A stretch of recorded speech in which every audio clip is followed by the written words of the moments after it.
A Galene woman embraces mindfulness in their self-care. Hi, I'm Cole, your host for A Galene Woman Is, and this week we're looking at perhaps the most common word thrown around the wellness community, mindfulness. Embracing a more mindful way of life can sound a little floaty, a bit fluffy, but we live in a world where there is constant movement, constant work, constant noise. And while I don't discourage working hard and being disciplined, I definitely do discourage not taking breaks as an expense for this hard work.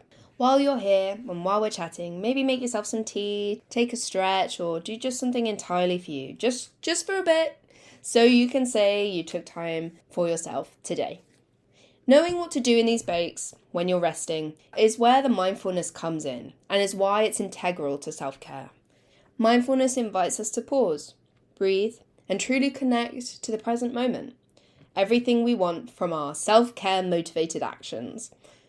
So we're going to do a bit of a deep dive into what mindfulness is, where it comes from, why it is so important to self-care, different ways you can incorporate it, and why this ancient practice is so crucial, especially for those who identify as women, into creating a calmer and more peaceful you. Mindfulness. Being mindful. Practicing a mindful lifestyle. I think there's definitely some confusion, and I will be honest, for the longest time, I really couldn't understand the difference between mindfulness, meditation, gratitude practices, and all that jazz. So I'm not surprised that it can seem like they're basically all the same thing. They act as a filler word for those in wellness to talk about peaceful living.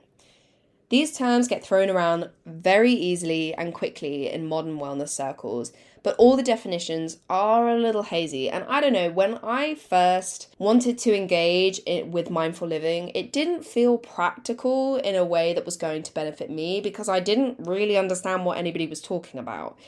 Even more so as someone who was completely new to mindfulness and who wanted to tap into whatever this calm energy everybody seemed to have who was engaged in mindfulness. So off the back of this, I did a little digging and I curated a little list of mindfulness terms, shall we say, to help me and all those interested in starting their journey to a calmer energy. Mindfulness, in essence, is connecting with the present moment fully and without judgment. That's literally it. It's the quality and awareness you bring into your current being and taking that awareness into your everyday life. I think this is why mindfulness and meditation end up being interchanged, because meditation is based on the same principle of awareness, but it doesn't encompass every moment, just a little part of your day. Whereas mindfulness is just the wider practice of awareness and that presentness, if you will. But it feeds into everything you do, rather than just sitting down and creating a clear awareness of your thoughts, sensations, actions, and the environment for a set period of time. You're actively trying not to get lost in the stress or the fear of the future or the past in every single moment of your day. If you want my kind of historically nerdy answer, mindfulness originates from ancient Buddhist teachings dating back to about 2,500 years ago, roughly, and has been hugely influential in the Western world and how we engage with peace-centered philosophies and ways of life. It encourages practitioners to maintain a constant awareness throughout their daily activities, fostering a deep connection between the mind and the body and the surrounding world. Fast forward to our modern day, however, and the interpretation of mindfulness has obviously evolved almost to a foundational level. But these core principles have kind of remained unchanged. It is seen as a tool for managing stress, enhancing concentration, and promoting emotional well-being, and it is often recommended when managing mental well-being in times of need. These are the kind of areas that I think mindfulness is most useful, particularly when incorporating it into your relationship and connection to self-care. Practicing mindfulness doesn't require special equipment or any significant changes to your daily routine.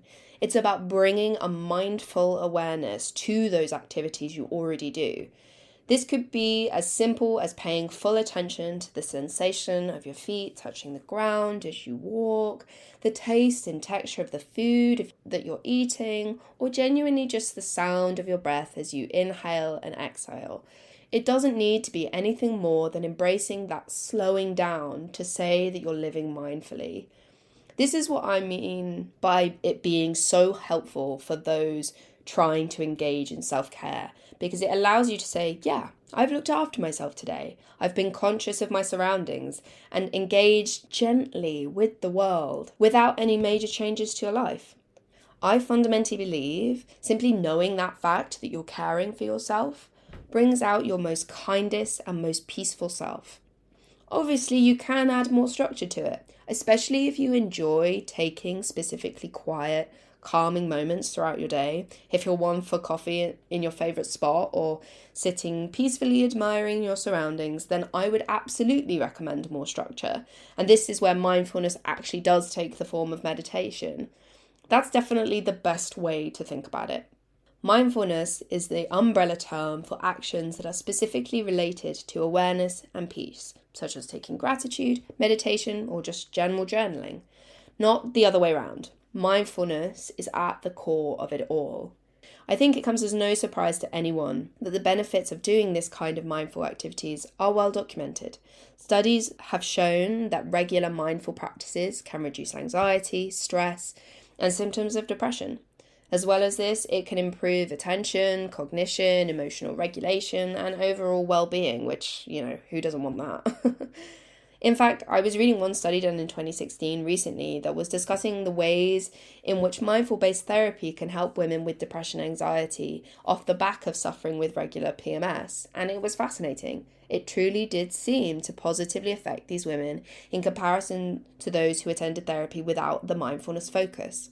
Now, I'm sure a lot more research is needed for this, and I'm definitely not an expert, but it was definitely intriguing to see how mindfulness in a medical setting was actually having an effective impact for women in the AFAB community in terms of problems that are related to the uterus. There have also been a few studies on the benefit of mindfulness for women who are going through menopause, which is a huge deal considering brain fog and anxiety are incredibly common symptoms of perimenopause and menopause itself.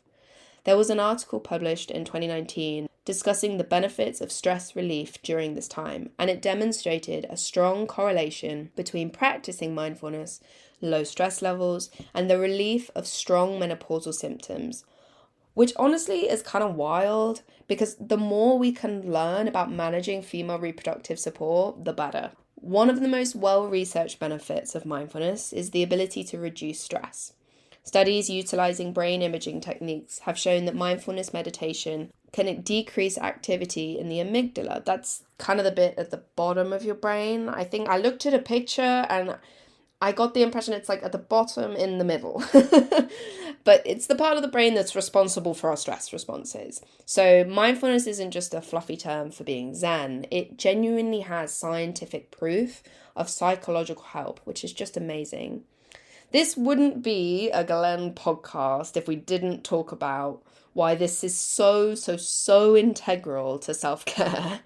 At the heart of mindfulness is the practice of empathy and compassion, not just for ourselves, but for others as well. When we engage in mindfulness practices, there is a natural expansion of empathy and leading to more compassionate responses to any issue or conflict, whether that's internally or with those around you. This enhanced empathy fosters a deep understanding of diverse perspectives, encouraging actions that are inclusive and considerate of the collective well-being, which is just brilliant. Both self-care and mindfulness come down to intention. That's the easiest way of knowing that your self-care is coming out of the same ideas of mindfulness. Mindfulness enriches the self-care process by deepening our awareness of our needs, desires, and the impacts of our self-care choices.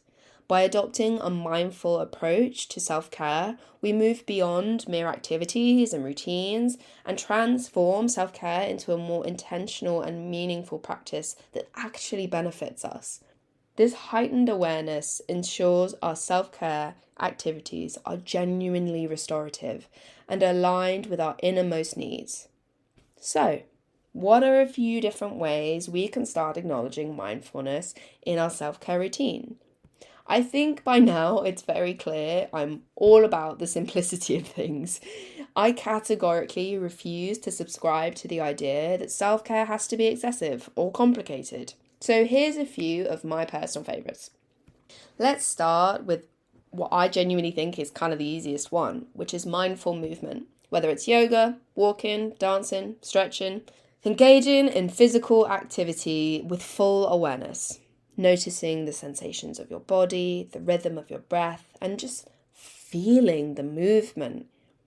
Mindful movement can increase body awareness, reduce stress, and enhance the enjoyment of exercise. It might feel a little silly at first, but this movement is for you, for your body and nobody else. So enjoy that. Enjoy that experience of knowing that's what you're looking after. A cornerstone of mindfulness and self-care is rest. So restful times are kind of the perfect opportunity to tick off both. In our culture of constant busyness, rest has become a bit of a radical act. Practice mindfulness during your rest periods by being fully present with your need to slow down. Whether through meditation, deep breathing exercises, or simply sitting quietly and observing your thoughts, mindful rest can rejuvenate both your mind and your body. My personal favourite is if it's a sunny day, sitting outside with a little cup of coffee, and if I'm here in Cambridge at one of the many coffee shops with an outdoor seating, and just observing what's going on around me for a few minutes. That's all it takes, and it's actually heaven. I feel like whenever creativity is listed as an option for relaxation, people have a tendency to laugh, and I don't blame them. What on earth is enjoyable about attempting to draw, write, play music, even garden, when the outcome is a little, well, not great?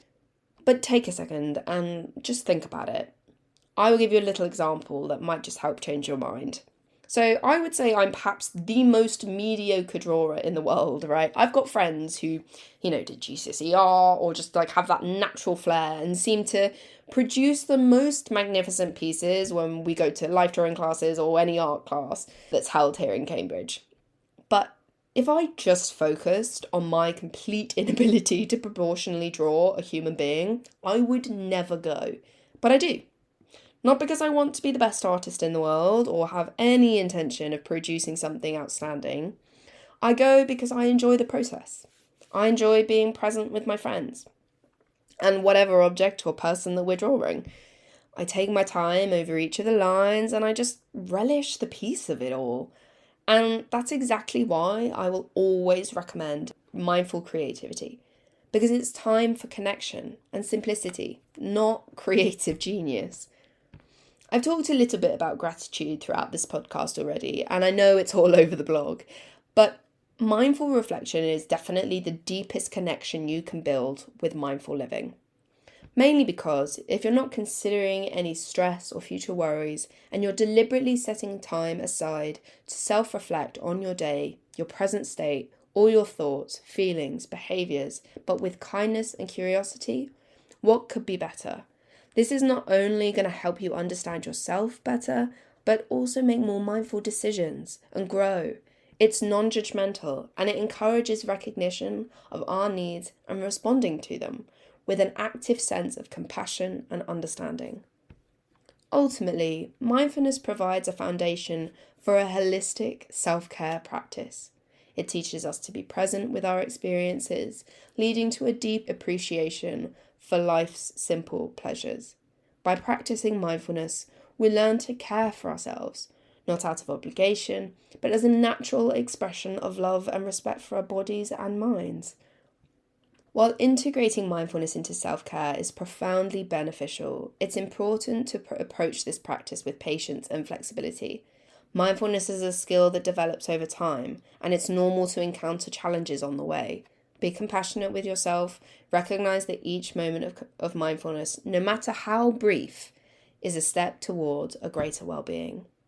What I love about all of this is it's genuinely applicable for everyone. Even the busiest business boss bee downwards, we can all do this. For those who identify as women, mindfulness offers a unique opportunity in taking self-care that is so often taught to us as an afterthought. On a physiological level, mindfulness has shown to help regulate emotions, providing a sense of stability amidst the hormonal changes associated with menstrual cycles, pregnancy, menopause, the lot. Engaging in regular mindfulness practices can help foster a heightened sense of awareness of your body's signals and any changes and cycle shifts, facilitating a more compassionate and nurturing relationship to your body, which is definitely not an afterthought. For someone like me with PMDD, or genuinely anyone who suffers with premenstrual syndrome, speaking from experience, the impact of mindfulness supports my emotional well-being during that time just before my period where the symptoms are the harshest, and the impact has been profound. It allows for a step back, a shift of perspective, and acknowledging that the emotional turbulence that I'm feeling is most likely rooted in something beyond whatever situation that I found triggering. By cultivating a relationship with mindfulness alongside your self-care, you've just given yourself a toolkit that's not only supporting your emotional balance, but your psychological well-being too. And in addition to that, your physical health. It really does transform how you can relate to your body and your emotions. It's a holistic approach that embraces all stages of life with compassion and mindfulness. It's clear that its implications extend far beyond personal practice and shape the fabric of our communities and societies. Embracing mindfulness in the social sphere can lead to profound changes in how we connect with each other, communicate, and make decisions. By fostering a more mindful society, we pave the way for a future that's inclusive, that's compassionate, and that's rooted in the well-being of all beings. The movement towards a more mindful society begins with individuals and small communities, but has the potential to influence broader cultural shifts. By integrating mindfulness into our personal education, our personal engagements with social media and public discourse, we can cultivate a culture that values presence, kindness, interconnectedness. This mindful culture can transform our societal norms and encourages a shift towards a greater well-being. The practice of mindfulness is deeply personal, but has the potential to transcend individual boundaries, influencing societal structures and cultural norms. And with that, we're at the end of today's A Galene Woman Is episode on all things mindfulness. Thank you so much for joining me and taking a little moment to breathe and relax and engage in a wider conversation on why your self-care deserves a sprinkle of mindfulness. There's loads more on mindfulness. We have an entire section on the Galene Company website, and I absolutely recommend checking it out because there's so many more elements to this that we haven't been able to discuss today, and I think that would be really, really helpful if this is something you're interested in. Our little social self-care space is at Galene Company _ on Instagram and Facebook, and we do put stuff on there as well around mindfulness, so give us a little explore. If you found comfort or connection in our discussion today, please consider subscribing and sharing this podcast with others who might benefit from a little bit of mindfulness. Until next time, take care of yourself. You deserve it.